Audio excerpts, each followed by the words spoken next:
ৰাম ৰাম ৰাম ৰাম ৰাম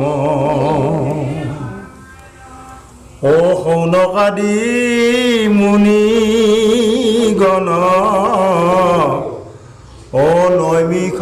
কাননে ও দ্বাদশ বছৰ যজ্ঞ কৰে ন যতনে ভাগৱতৰ কথাখিনি নহয় ও লোহমৰ্খনেৰ পুত্ৰ ও সৌতী নামধৰ ও ব্যাস উপদেশে সৰ্ব ও শাস্ত্ৰতে তৎপৰ ও ভ্ৰমিতে ভ্ৰমিতে গেল ও নৈমিষ কাননে সৌনকাদি মুনি যজ্ঞ কৰে যে স্থানে মুনিগণে প্ৰণমিল সুতেৰ নন্দন ও আশীৰ্বাদ কৰি হবে ও দিলে নয়াখন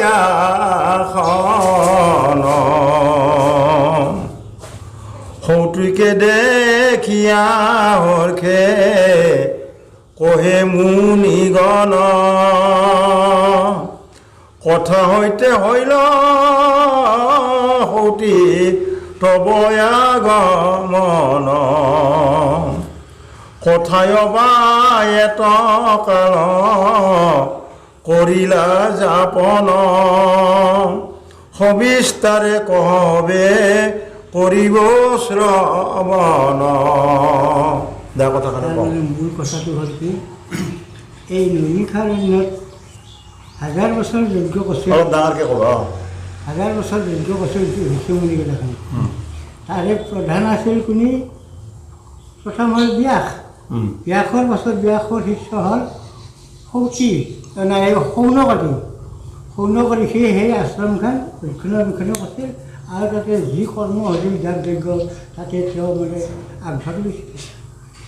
তাহোঁ এনেকৈ 1000 বছৰ মানে হেৰি কৰি থাকোঁতে হঠাৎ এই সুতৰ পুতেক সৌতী যেনেকৈ ব্যাসে মানে শুকদেৱে যেনেকৈ সকলোৱে আশ্ৰম আশ্ৰমে ঘূৰি ফুৰি ফটো নাছিল ঠিক সেনে তেওঁৰ হেৰিটো এই সৌতী যাই সেইখিনি পাওঁতে এই ঋষি মুনিগিলাখনে সকলোৱে লগ লাগি পেলাই তেওঁক কিছুমান প্ৰশ্ন কৰিছিল প্ৰশ্নগিলাখানি তেওঁ ক'ব ও মুনিগণ প্ৰশ্ন শুনি সুতেৰ কুমাৰ সবিনয়ে কৰজৰে ও কহে ন বিস্তাৰ ও পৰীক্ষিত পুত্ৰ আছিল ও জন্মে জয় নামে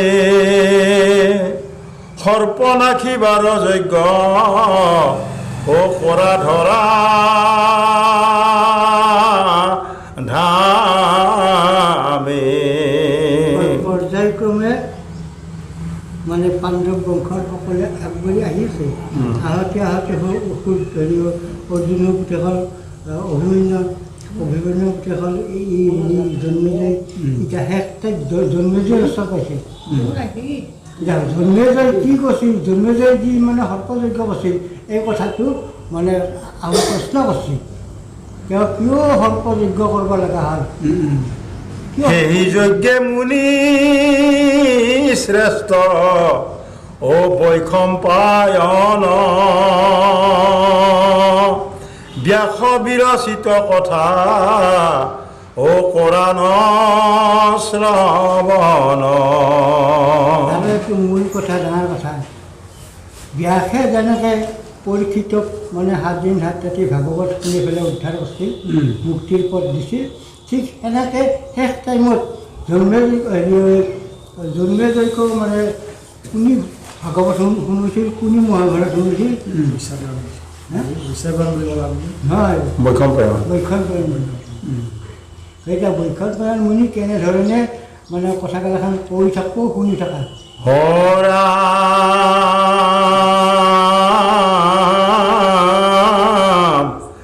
ব্যাস বিৰচিত কথা কৰাণ শ্ৰৱণ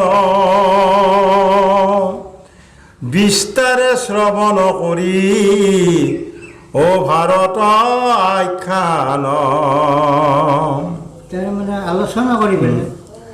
যাহাৰ শ্ৰৱণে নৰ পায় দিব্য জ্ঞান নানা তীৰ্থ পৰ্যটন কৰি অৱশেষে উপনীত হৈ আছি তোমাৰ সবা পাশে। জ্ঞান পাব পাৰে মহাভাৰত শুনি পেলাই, কিন্তু মুক্তি নহয়। সূৰ্যাগ্নিৰ সমতে যা তোমা সৰ্বজনে অব্ৰহ্মৰূপে অৱতীৰ্ণ নৈমিষ কাননে ধৰ্ম ইতিহাস কিংবা পুৰাণ কাহিনী শ্ৰৱণে মানসে কিবা কহ মহামুনি। সৌতি খুচিল সৌলবাৰী মুনিবিলাখানে শ্ৰৱণে কীৰ্তনে মানে কেনেকৈ মানুহে মুক্তিৰ পথ পাব পাৰে। আমাৰ শ্ৰেষ্ঠ হৈছে শ্ৰৱণ আৰু কীৰ্তন। শ্ৰৱণ আৰু কীৰ্তন কৰি কেনেকৈ মানুহে মুক্তিৰ পথ পাব পাৰে এই কথাটো আমাক কওঁ।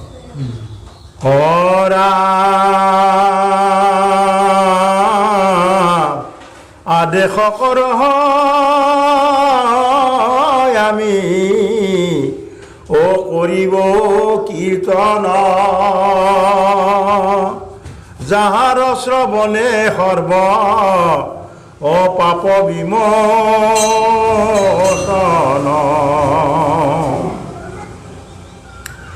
সৌতিৰ বচন শুনি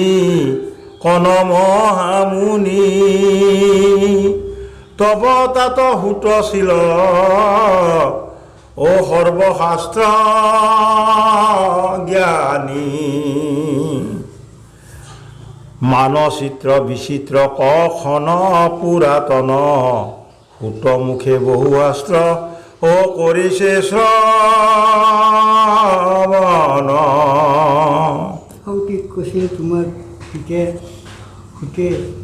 সকল শাস্ত্ৰ পঢ়ি পেলাই আমাক যেনেকৈ মানে জ্ঞান দিছিল, ধৰ্ম পথটো দিছিল, ঠিক সেনেকৈ তেওঁৰ পুত্ৰ হিচাপে তুমিও বহুতখিনি জানা আৰু আমাক সেই পথে নিয়া। সেই জ্ঞান আমাক দিয়া নহ'লে আমি তলেই গৈছোঁ। তাৰ পুত্ৰ তুমি যি গাছি হে কাৰণ কি জান কহ তুমি কৰিব শ্ৰৱণ। কৈছি তুমি কি জান কহ। ৰাম ভৃগু বংশ সমৎপন্ন হৈলা কিবা মতে বিস্তাৰিয়া কহ তাহা সবাৰ আগতে। প্ৰশ্ন সৌতি বোলে অৰব অৱধান কৰা মুনিগণ কহিব বিচিত্ৰ কথা ও ব্যাসৰ অৱচন।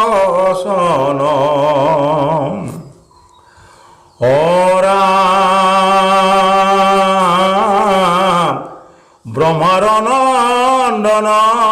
হৈলা ও ভৃগু মহামুনি পুলমানা মেট কন্যা ও তাহাৰ গৃহিণী। সেই আগৰবাৰ পঢ়াটো সেইদিনা ভৃগু কন্যা পুলমাই কেনেকৈ মানে সেই দৃশ্যক বধ কৰিছিল, অগ্নিক যেনেকৈ অভিশাপ দিছিল ভূটাখন হ'ব বুলি, এইগিলাখান কথা ক'ৰবাত ধৰিছিল। গৰ্ভৱতী পুলমায়া ৰাখি নিজ ঘৰে ভৃগু মহামুনি গেল ও স্নান করিবারে সেইখিনিতে এইখিনি সময়ত য'তখিনি লাগে সেইখিনি সময়ত তেওঁলোকে স্নান কৰবা গৈছে গা ধুবা গৈছে নাথাকে সেইখিনি সময়ত ও হেনকালে আহে তথা ও দৈত্যয়ে কজন ও ভৃগু পত্নী হৰিবাৰে কৰিলা মনন ভৃগুৰ পত্নীক হৰণ কৰিব আহিছে না এইটো শুনি আহিছে হেৰি দৈত্য আছে যিহেতু তেওঁ আছে কি গৰ্ভৱতী দৈত্য কামেতে পীড়িত চিত্ত ও নাহি কিছু ভয় কন্যা দিন ফলমূল কিছু নাহি লয় বলেতে ধৰিব বুলি বিচাৰিলা মনে গৃহে প্ৰৱেশিত দেখে ও দীপ্ত সূতাখনে দৈত্যই সেই যেতিয়া দেখা দেখি এই পুৰমাৰ মানে ভয় হৈছে এই দৈত্য হ'ল সূতাখন নহয় এই দৈত্য বেলেগে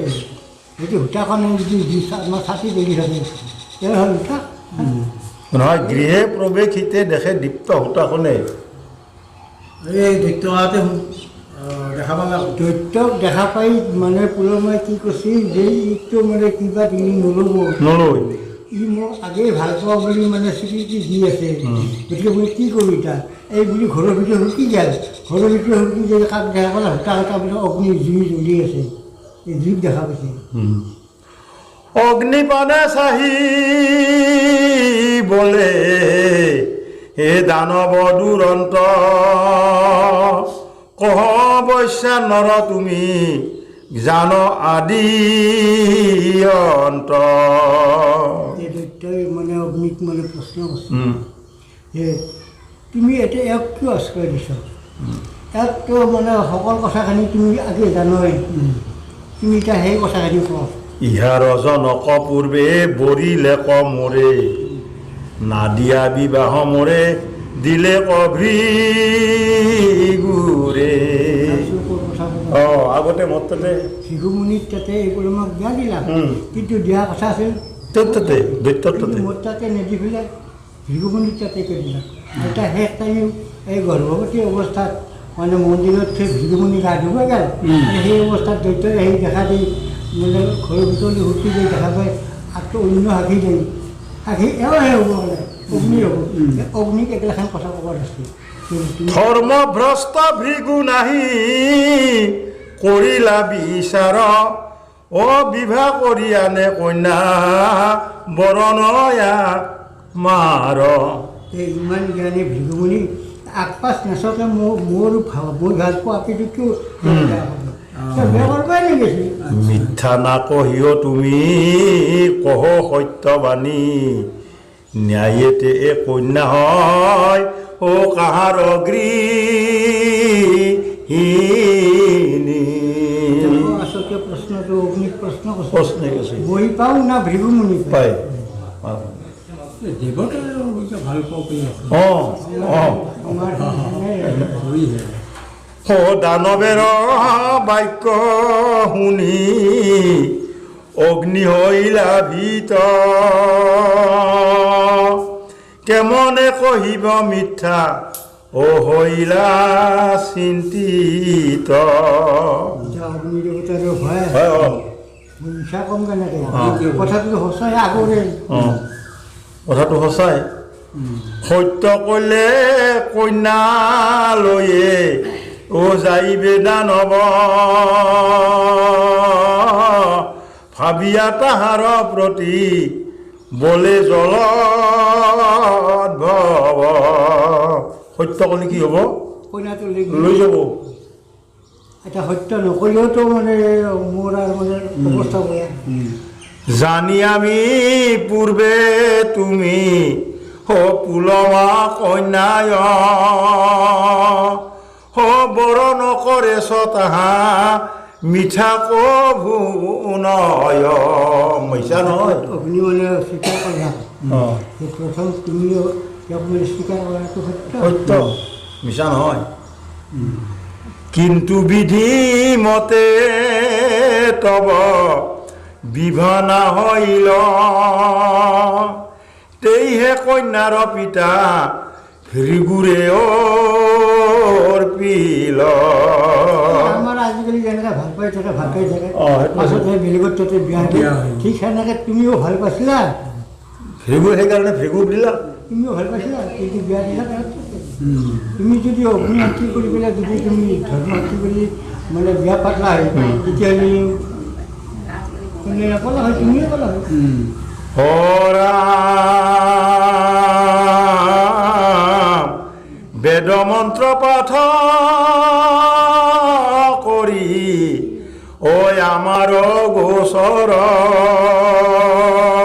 তুমি ভাল পাই আছিলা কিন্তু তুমিতো